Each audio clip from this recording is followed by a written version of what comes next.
Sejam bem-vindos ao Cruzamento, um podcast onde os temas do digital e da saúde se cruzam para criar um espaço de debate aberto e inovador.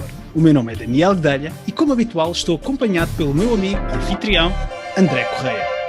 Olá e bem-vindos. Hoje temos o prazer de estar virtualmente acompanhados por Paulo Gonçalves. Olá, Paulo, é para nós um enorme prazer receber-te no podcast Cruzamento. Muito obrigado pela tua disponibilidade e, para quem nos ouve, em 30 segundos, quem é o Paulo Gonçalves? Bom, eu vou fazê-lo em 25, mas tenho que usar os 3 seguintes a dizer que eu espero que vocês não se arrependam.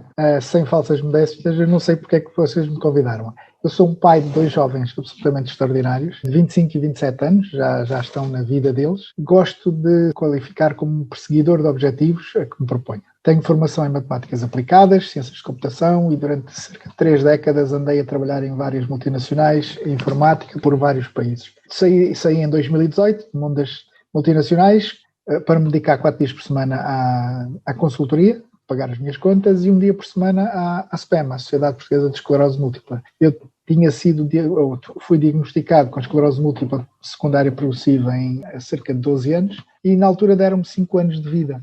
Alguém se deve ter enganado porque ainda por aqui ando. E basicamente ando porque em 2009 circulava num veículo de mobilidade. Portanto, eu tinha, digamos, essa espada a dizer que faltavam 4 anos e meio, faltavam 4 anos, etc.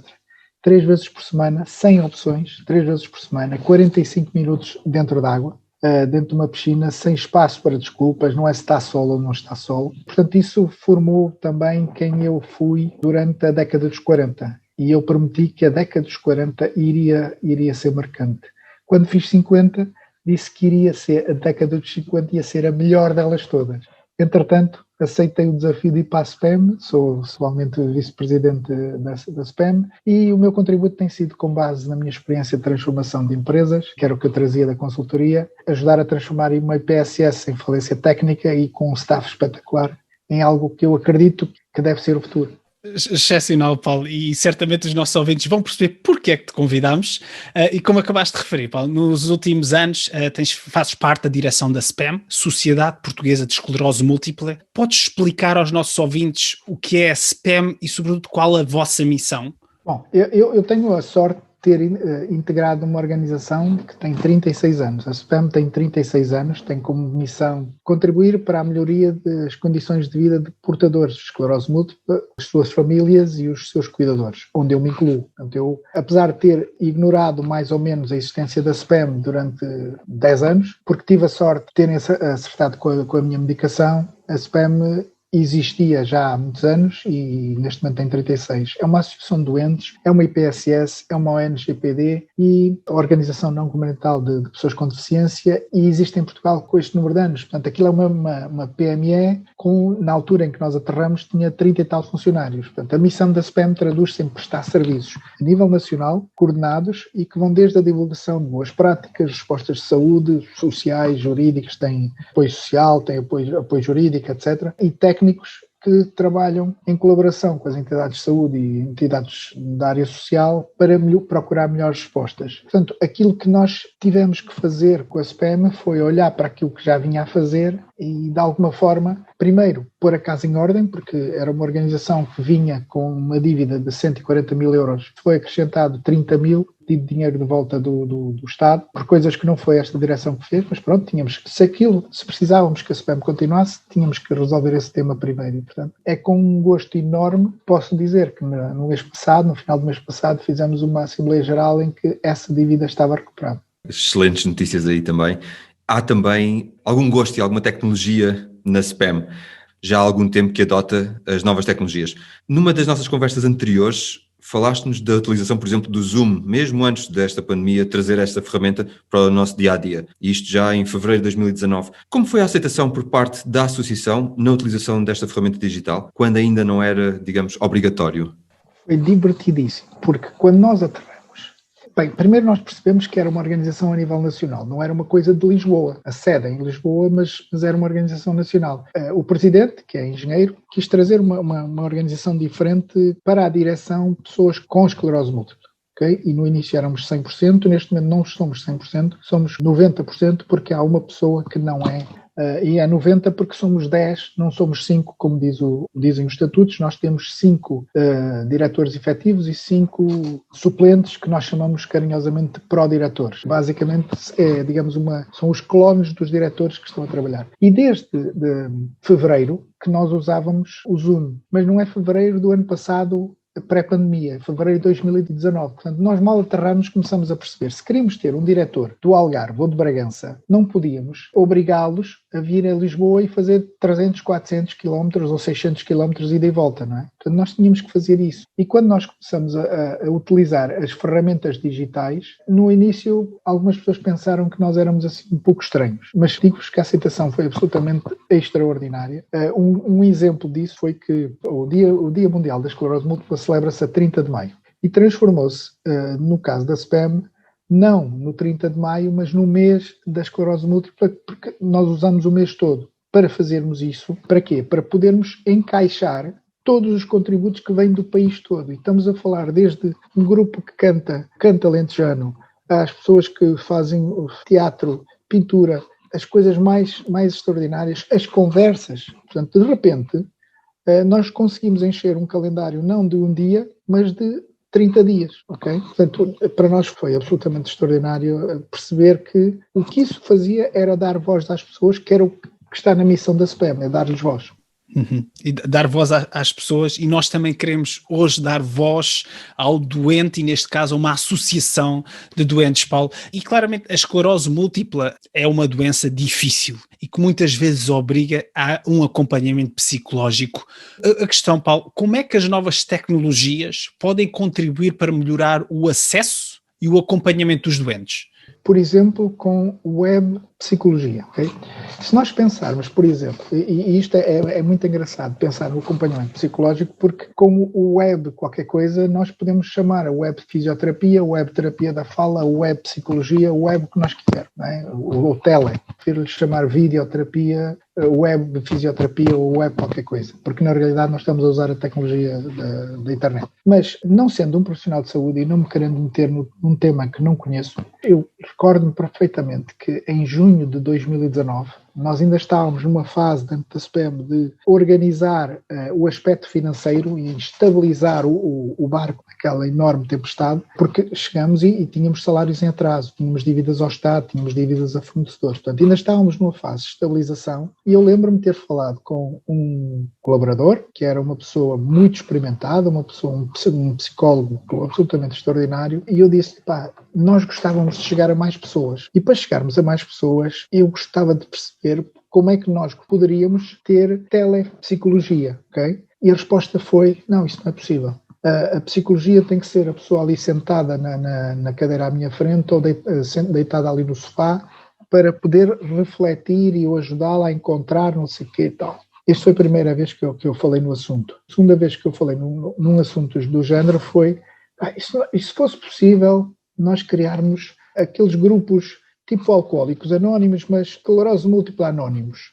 Não sei se me estou a fazer entender. E a resposta foi mais ou menos da mesma. Não, isso não funciona. Isso só funciona assim, com aquelas cadeiras à volta, não é? E toda a gente a olhar uns para os outros e tal. E o engraçado é que, corrido menos de 2 anos, 2019, estamos em 2021, aliás, foi cerca de um ano que decorreu, no ano passado, nós começamos a ter esses grupos todos a funcionar, garantidamente eu não tive nada a ver com isso, a única coisa que nós fizemos, nós direção, a única coisa que fizemos foi arranjar forma de dar suporte às ideias. E isso começou a acontecer com as consultas de psicologia à distância, mas não deixamos de ter as consultas de psicologia presenciais. Agora, durante a pandemia, estão a ver que isso era impossível e, portanto, para não deixarmos as pessoas para trás, tivemos que arranjar alternativas. Hoje é tão natural quanto as consultas presenciais e as reuniões de grupo são das coisas mais lindas e mais maravilhosas que eu, às vezes me permitem assistir. Excelente exemplo, Paulo. E essas iniciativas, tanto quanto sabemos, têm também servido de inspiração a outras associações de doentes que procuram, de alguma forma, também usar essas ideias e sugestões. Podes dar-nos 2 exemplos de tecnologia que a SPAM tenha partilhado com outras associações? Bem, em primeiro lugar, eu quero acreditar que nós somos a inspiração para alguém e para outros e que isso seja verdade. Dito isto, é verdade que nós nos empenhamos em vários projetos de juntar esforços de muitas pessoas e muitas associações através da tecnologia. Dou-vos um exemplo. No verão de 2019, nós iniciamos uma colaboração. O Alexandre, o presidente da SPAM, é um pouco um cientista maluco. E eu funciono um pouco como o clone do Alexandre. Ele mete-se nas coisas e depois, como não consegue chegar a todas, precisa de alguém que vá dar-nos uma mão aqui e outra ali. Portanto, eu, nesse caso, fiquei como clone para a Convenção Nacional da Saúde. Na Convenção Nacional da Saúde estão mais de 150 organizações, onde se juntaram, logo de início, mais de 2 dezenas de associações doentes. Havia um problema. As reuniões eram na Ordem dos Médicos, portanto, em Lisboa, e às quartas-feiras às 18. Das duas, uma. Só se podiam reunir associações de Lisboa, ou então as outras chegavam a casa à 1 da manhã. Então a pergunta foi óbvia. Então, mas vocês têm aqui o Wi-Fi e nós podemos usar. Imaginem, de repente, era Zoom para transmitir as reuniões e eu, com o meu portátil, a rodar o portátil para uns e para outros para ver a imagem e o som. Era o ideal? Não. Mas depois houve alguém que trouxe uma coluna em que punha o som mais alto e um microfone que não sei o quê. Isto foi um bocado de colaboração para que fosse possível que as outras entidades que não podiam estar ali às quartas-feiras, às 18, pudessem estar. E aquilo foi mesmo o embrião para que as associações, hoje, às terças-feiras, todas as semanas, às terças-feiras, às 19, tínhamos uma reunião de associações doentes. E foi a partir de uma dessas reuniões que respondemos à DGS para alterar o rumo da fase 2 da vacinação contra a Covid-19. Portanto, nós criamos o hábito de nos encontrar todas as terças-feiras às 19 e falar dos problemas que afligem não a SPAM, não a PDI, não, enfim, alguma outra associação, sem desprestígio para nenhuma delas, mas ser um espaço em que a gente se encontre. Outro exemplo foi a medicação em proximidade, que para algumas pessoas que não estejam muito familiarizadas, a capacidade de receber medicação hospitalar em casa ou numa farmácia muito próxima de casa. O projeto nasceu por causa da pandemia, mas nós já tínhamos começado este trabalho em 2019. Nós criamos um primeiro grupo de trabalho para redefinir o processo centrado no doente.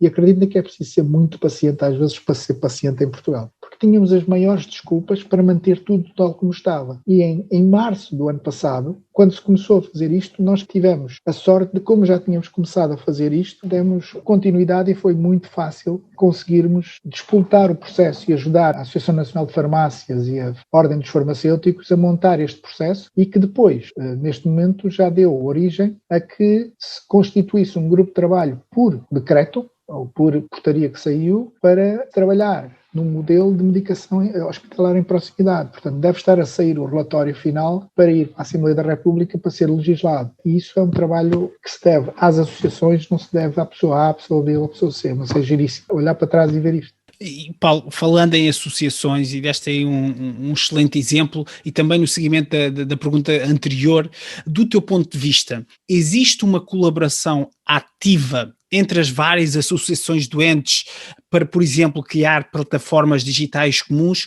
Qual o trabalho que a SPAM tem feito para quebrar estes silos que tanto se fala também, muitas vezes, em Portugal? Nós temos o melhor exemplo dos silos são os ministérios. E depois todo o resto vai por cópia.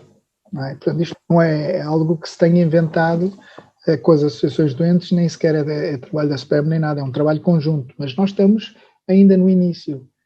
O que nós temos estado a fazer é disponibilizar ferramentas, o nosso tempo e a nossa experiência.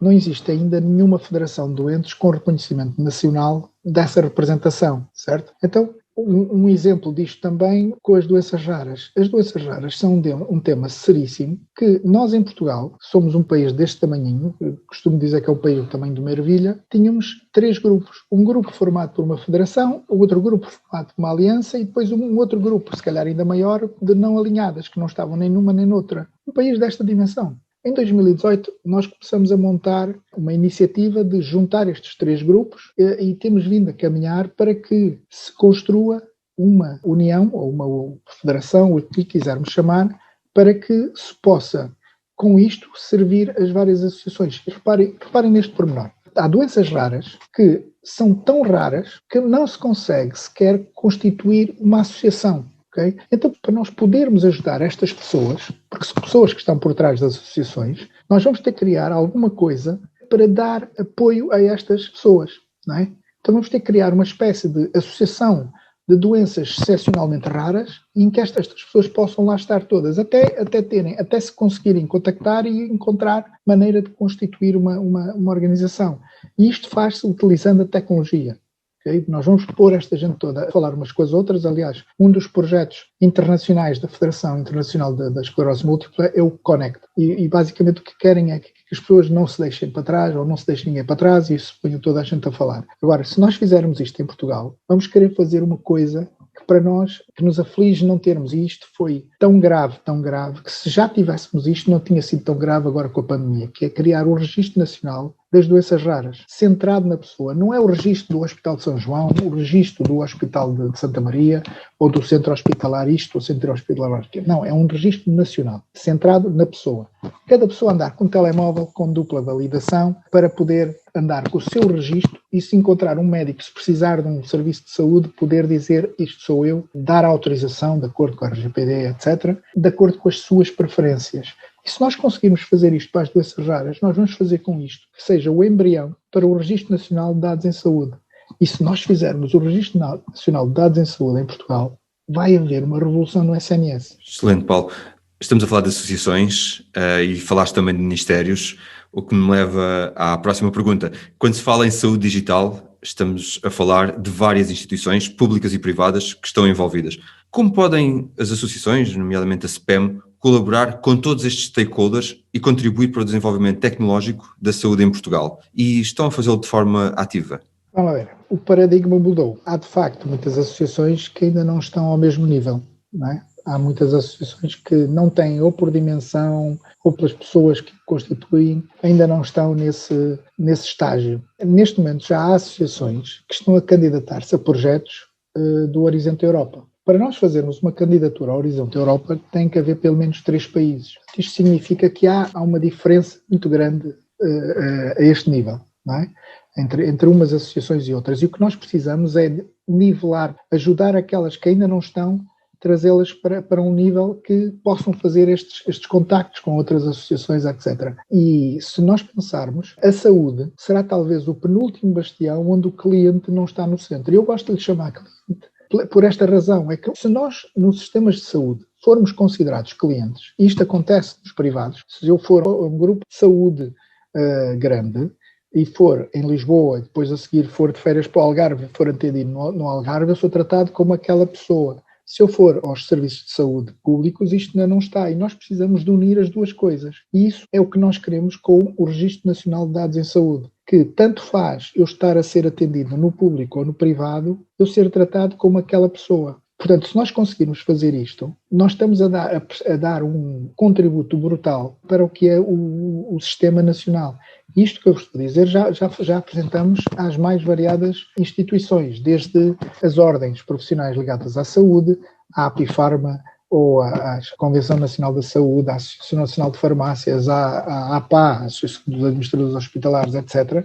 Nós temos estado a falar com eles de tal forma que, de repente, as associações de doentes fazem parte de advisory boards, de conselhos consultivos, etc. E eu acho que isto responde um bocado à pergunta. Portanto, se nós trouxermos a parte de quem sente a dor, não é? E de quem faz estes comentários e que faz contributos que sejam válidos, sob a perspectiva de quem deve ser servido, e não de quem está no 9º andar e que tem uma empresa consultora que acha que isto é que é bom, nós conseguimos trazer para cima da mesa um nível de discussão completamente diferente e eu trabalhei muitos anos em consultoria, mas é um nível de discussão completamente diferente de uma consultora absolutamente brilhante, mas que não desce às bases para perguntar às pessoas se isto faz sentido ou não faz sentido. E, portanto, aquilo que temos estado a fazer, e uma vez mais, o meu contributo, eu não percebo nada de saúde, eu faço imensas perguntas e às vezes pareço o totó da sala, porque eu não percebo nada de saúde mesmo, e por isso faço as perguntas. Agora, aquilo que eu tento sempre fazer é, como é que se vai testar um novo automóvel com uma aerodinâmica extraordinária sem se pedir a alguém que se sente no lugar de condutor e ver se aquilo está confortável, se aquilo funciona, se ter a alavanca aqui, se está à dimensão de uma mão. Nós fazemos isto na saúde. Nós fazemos coisas sem perguntar, não é? Porque achamos que aquilo é que faz falta. E às vezes fazemos, e isto ainda mais grave às vezes, e vocês estando ligados à saúde vão perceber isto, às vezes fazemos estudos com 35 pessoas e fazemos uma extrapolação a nível nacional. Isto é absurdo. E Quando nós pensamos isto para os doentes crónicos, se pensarmos para os doentes raros, é assustador. Portanto, o que nós precisamos é democratizar isto e trazer a pessoa para o centro. Já há alguns exemplos a nível internacional a fazer, e nós queremos copiar esses exemplos e, se calhar, também alguns deles podermos também contribuir com alguma coisa que estamos a fazer em Portugal. Paulo, falaste também de associações que não estão ao mesmo nível, outras que fazem parte de advisory boards. Estamos, ao fim e ao cabo, a falar também aqui muito em literacia digital. Este podcast, por exemplo, tem essa missão, tem a missão de trazer informação à sociedade para quebrar as barreiras e aumentar essa literacia. De uma forma geral, há conhecimento digital nas associações de pacientes em Portugal? Em primeiro lugar, o que é que significa literacia? O dicionário diz que literacia é a capacidade de ler e interpretar o que é lido. Não é? Uma parte da população preferiu, durante anos, perguntar ao Google do que ler uma bula. A grande maioria das pessoas tem medo de ler uma bula, porque fica assustada. Houve uma outra parte que se manteve no passado e pergunta ao médico, porque o médico é que sabe. Às vezes o médico faz muito o papel do padre da aldeia. Ninguém põe em causa aquilo que o médico diz. Eu não estou a dizer que os médicos não devam ser consultados sempre. Nós não podemos é só consultar aquele médico. Eu acho que nós temos que perguntar mais. E eu diria que a revolução digital está agora a começar. E porquê? Primeiro porque as associações doentes dependiam, algumas, da vontade do calendário político, e a maioria dos planos estratégicos das farmacêuticas. Depois, porque ainda se mantém alguma crença de que o médico é que é aquela figura que não se discute. O padre da aldeia. Se o padre da aldeia diz que é para fazer assim festa, não se discute. Okay? Vamos ter que arranjar isto. E algumas farmacêuticas estão a fazer um papel absolutamente extraordinário na capacitação das pessoas e das associações doentes. Se pensarem bem, isto é o que dizia a anterior Lei de Bases da Saúde, que é da obrigação do Ministério da Tutela, do Ministério da Saúde, capacitar técnica e financeiramente as associações doentes para fazerem o seu papel. Não está a fazer, não esteve a fazer. Agora está a ser obrigada a correr atrás do prejuízo. Okay? Por outro lado, nós temos, por exemplo, a Escola Nacional de Saúde Pública, que também é fazer um serviço público com o ACAD. O ACAD é a Academia de Capacitação para as Associações doentes. Basicamente, eles estão a capacitar literacia para as associações doentes para que elas possam fazer a sua missão. Nós, o ano passado, nós, associações doentes, temos vindo a colaborar, como disse há pouco, num grupo de trabalho, ou com um grupo de trabalho liderado pelo Infarmed, para criar uma nova legislação sobre a medicação em proximidade. Foi mencionado pelo vice-presidente do Infarmed, que é o líder desse grupo de trabalho, nomeado pelo governo, como o melhor, mais organizado e assertivo contributo para a alteração a este processo foi a medicação hospitalar, foram as associações doentes. Nós tivemos ali um grupo tão focado a olhar para o processo todo. Nós não olhamos só para os benefícios para o doente. O que nós pensamos, como é que nós vamos fazer? Porque se vocês pensarem bem, com a quantidade de novas doenças que estão a acontecer, e esta fase da pandemia foi exatamente o exemplo do pior que podia acontecer, se nós continuarmos neste ritmo, nós não vamos conseguir cobrar impostos suficientes para a quantidade de coisas novas que estão a acontecer. Okay? Então aquilo que nós temos que fazer é olhar para o processo todo e ver como é que isto continua a ser sustentável. E então fomos ver como é que no processo todo se podiam eliminar gorduras e tornar isto mais eficiente, de maneira a que as pessoas pudessem ter o benefício, mas não aumentar os custos ao Estado. Obrigado, Paulo. Estamos agora a caminhar para o final do nosso episódio e, infelizmente, o tempo passa a correr. Talvez aqui a última pergunta, Paulo. Se pudesses sugerir apenas uma alteração de melhoria no SNS atual, qual é que seria?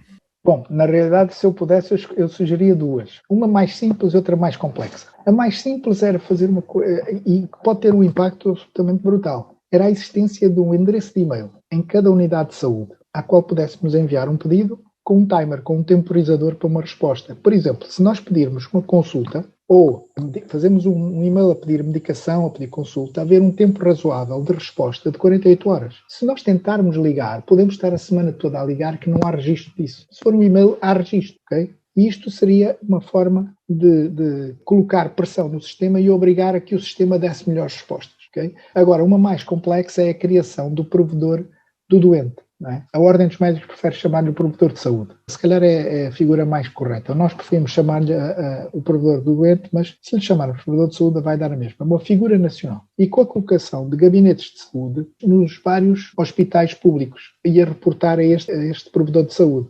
Isto iria permitir criar um sistema de avaliação do serviço e uma reclamação escrita com tempos de resposta também aceitáveis. Isto é, vai permitir fazer uma avaliação do desempenho do hospital real. Não gostei porque as cadeiras eram de madeira ou as cadeiras eram de plástico ou não sei o quê, mas se a reclamação for, eu estive do lado de fora à espera, à chuva ou ao frio, etc., com 35 graus no verão, isto tem que ser resolvido. Não pode continuar, ou só pode continuar se chamarmos a CMTV. Não, isto tem que ser uma coisa que faça com que as pessoas, os cidadãos, tenham a obrigação de respeitar o serviço, mas também têm o direito de ser respeitados porque pagam impostos para ter um serviço.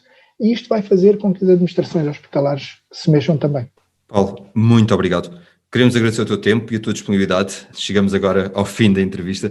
Concluímos então que o doente deve estar no centro das discussões sobre a saúde e as tecnologias e a importância também das associações para a saúde digital em Portugal. Percebemos como podem estas associações aprender e colaborar mais entre si para bem dos doentes e das suas famílias. Mesmo a última pergunta. Caso os nossos ouvintes queiram saber mais sobre ti ou acompanhar a tua atividade, onde é que podem encontrar online?